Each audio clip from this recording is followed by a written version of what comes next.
Vamos a contestar ahora algunas preguntas sobre la clase número 8, sobre Filipenses 2, versículo 8, la humillación y muerte de Cristo. A ver, algunas preguntas que han hecho ustedes. Primero, uno que tiene que ver con la permanencia de la encarnación.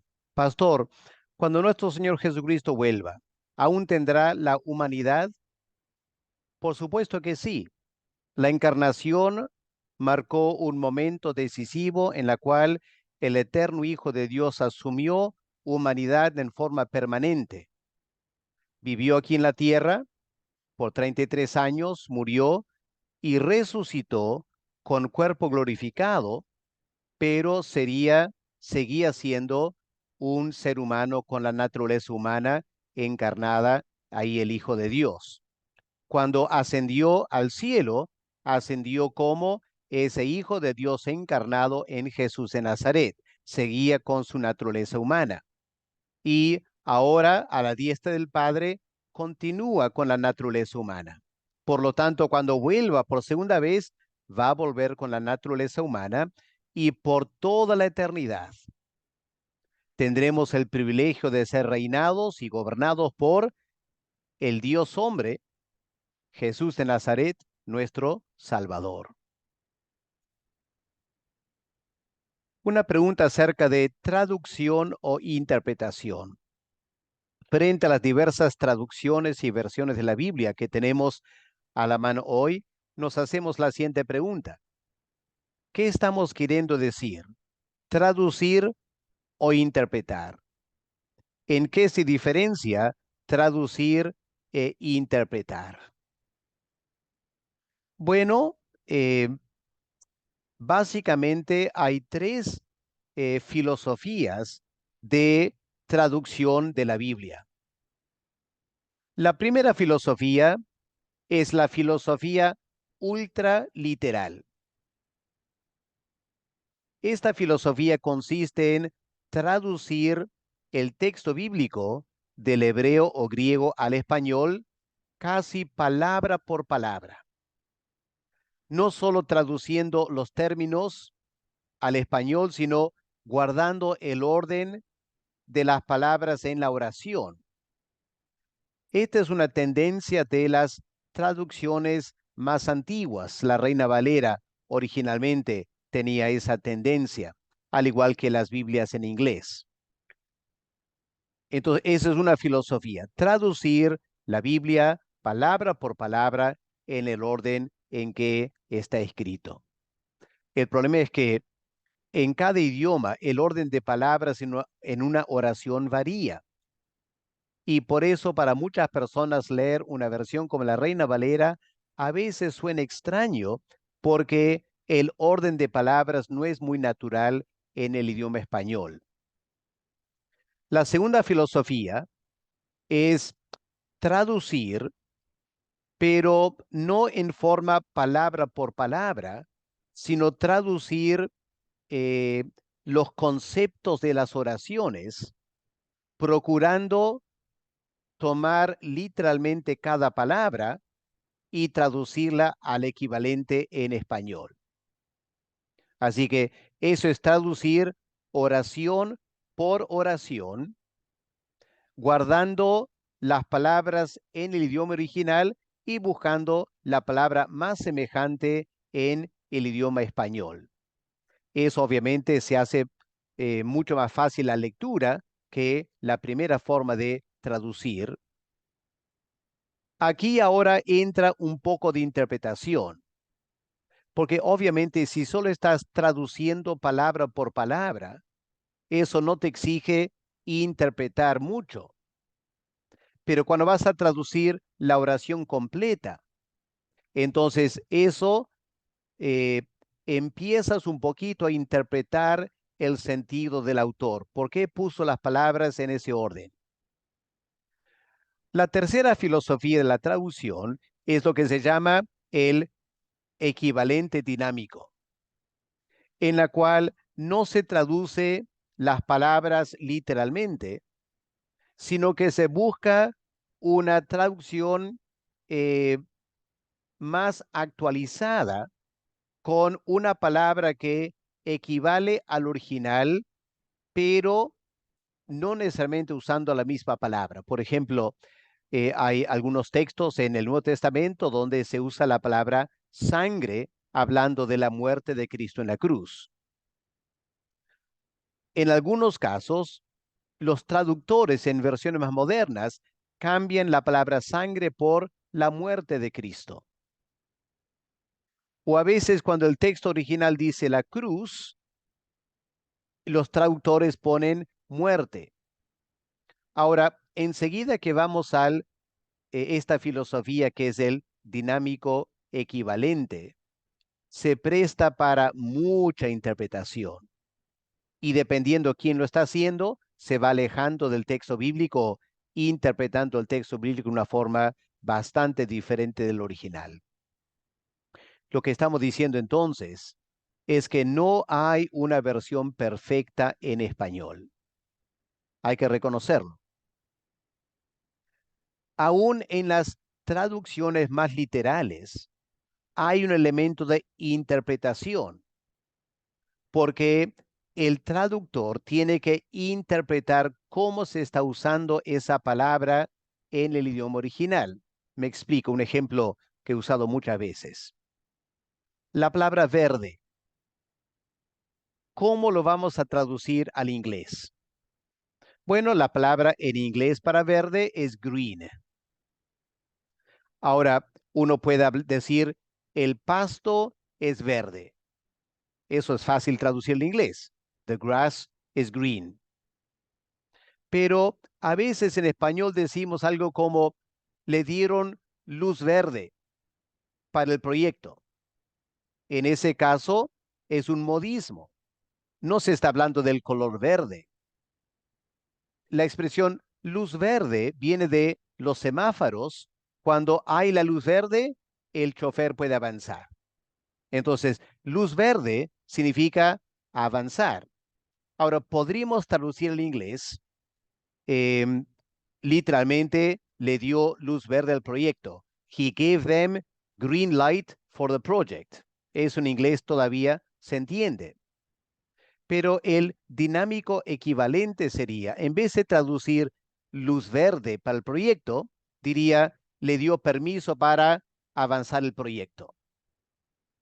Eso es una interpretación, ¿no es cierto? Pero todavía se ajusta al sentido original. Pero tomemos una frase como, me saca canas verdes. En inglés, esa expresión no existe. Y por lo tanto, si tú tratas de traducir literalmente, ¿ya? La palabra para canas es gray hairs y verde color green. Ahora, la palabra en inglés para canas es eh, cabello gris. Ese es como se traduce canas, ¿ya? Cabello gris, que ya tiene un color. Así que se imaginan decir en inglés, em, me sacó canas verdes.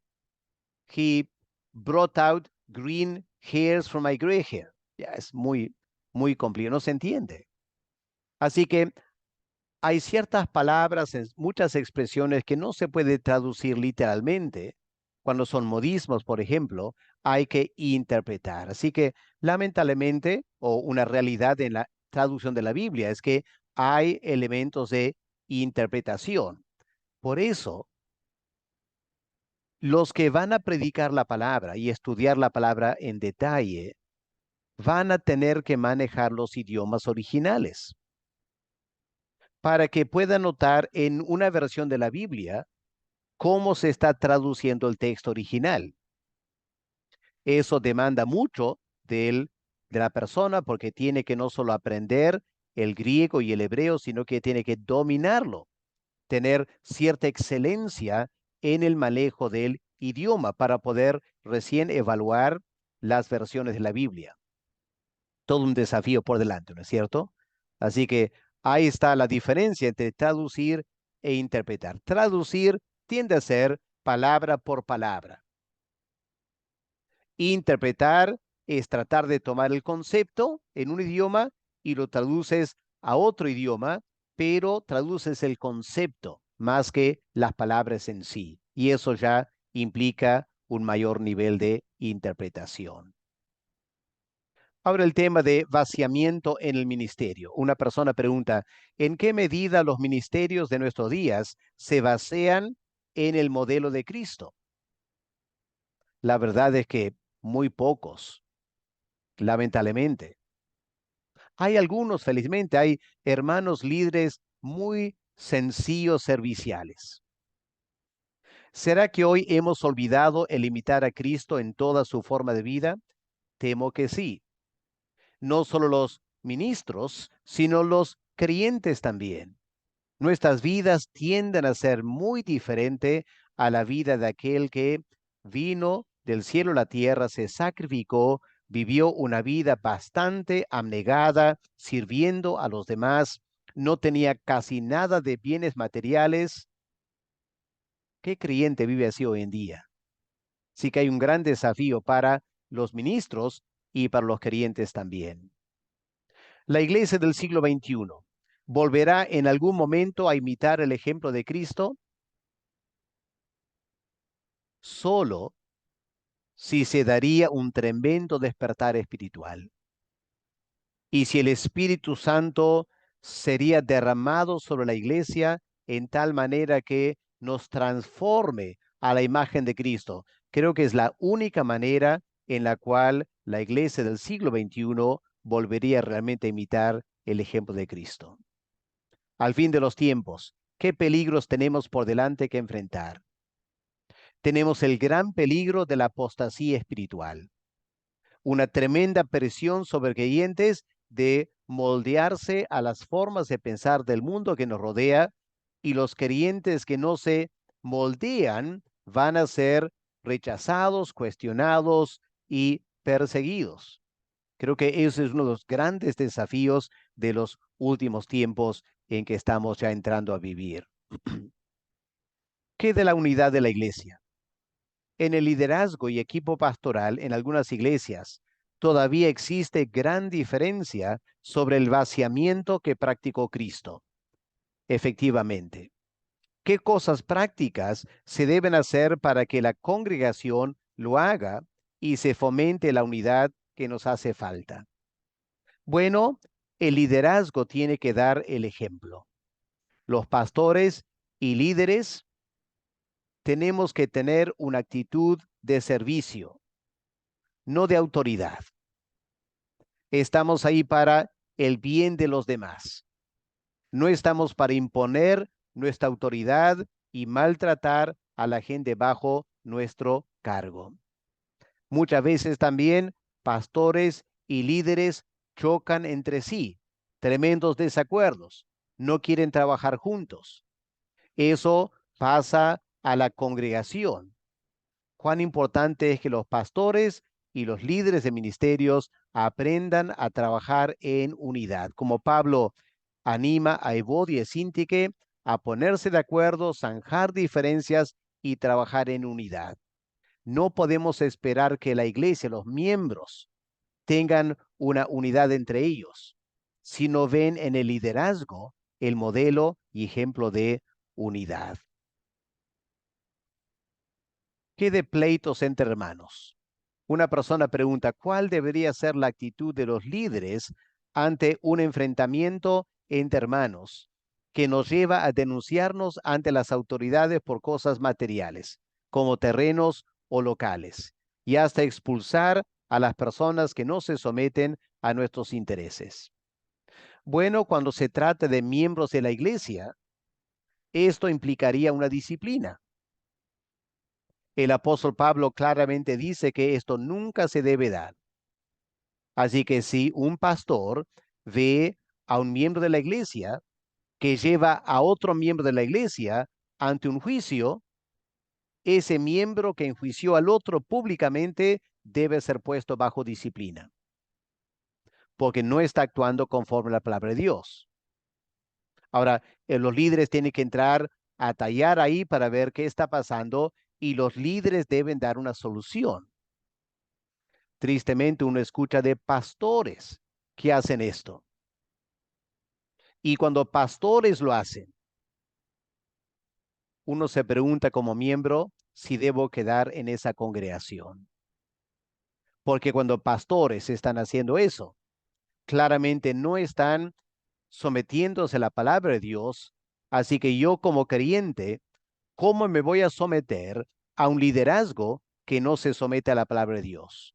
Ya es tiempo de buscar otra iglesia donde hay un liderazgo mucho más espiritual, sometido a la palabra de Dios. Alguien preguntó acerca de lo que Juan dice en Juan 1:14, que el verbo se hizo carne. Si el apóstol Pablo enfatiza que el eterno Hijo de Dios se hizo semejante a los hombres, ¿cuál sería la intención del apóstol Juan al decir que el verbo se hizo carne y no puso previamente semejante a carne? Obviamente no entendemos que el verbo perdió su deidad. Bueno, el apóstol Juan, él sí está trabajando la cristología. En la carta a los Filipenses no era un tema que preocupaba al apóstol Pablo, pero Juan sí estaba preocupado por malos conceptos en la cristología.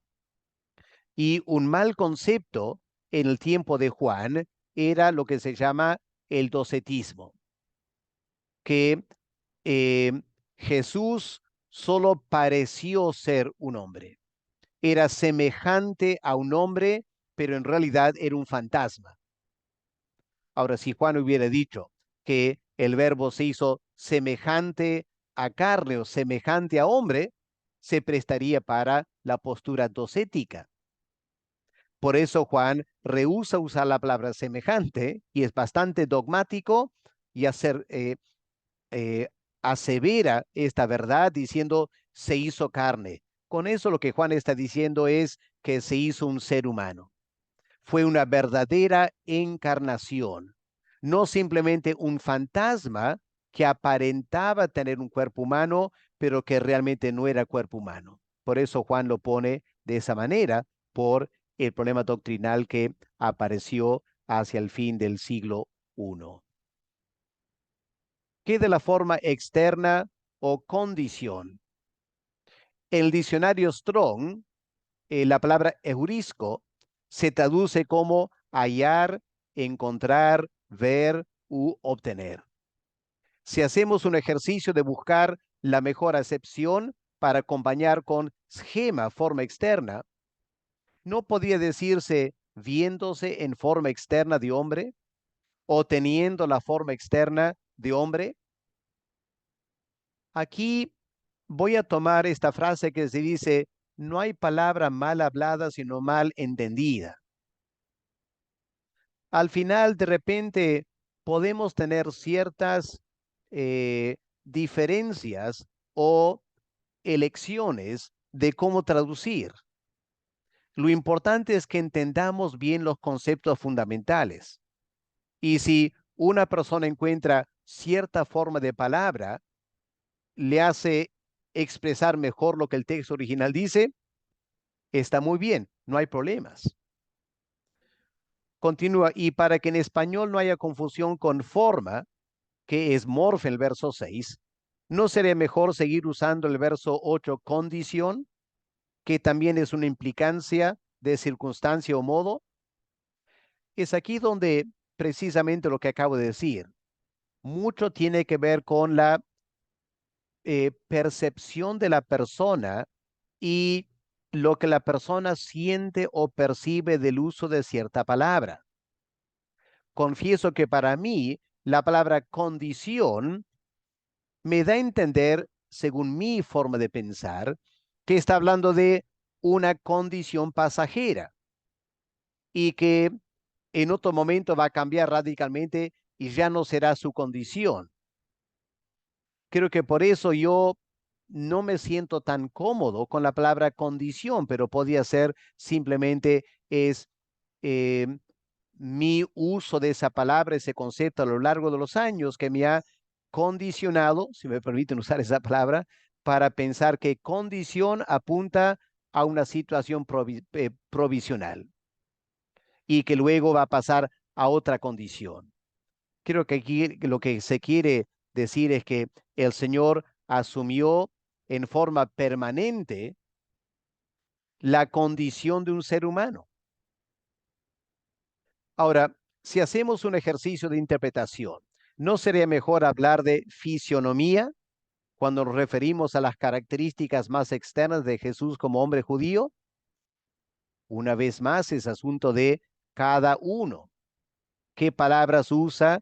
¿Cómo los entiende? ¿Con qué palabras se siente mejor? Para mí, el problema de fisionomía es que solo habla de el cuerpo externo. Creo que cuando habla de esquema de hombre, no está hablando solo del cuerpo humano, está hablando también de su eh, personalidad, su temperamento, las condiciones internas. Así que es mucho más que solamente fisionomía. Pero podemos ir conversando y al final cada uno tendrá que optar por cierta palabra y explicarla. Lo importante es que entendamos bien el texto original en griego. Luego buscamos en nuestro contexto la mejor palabra que podemos usar para traducir. Ok, ahí tenemos en todas estas preguntas y algunas respuestas. Espero que sean de ayuda para ustedes. Será ahora hasta la siguiente clase más preguntas que podían hacer. Que Dios les bendiga.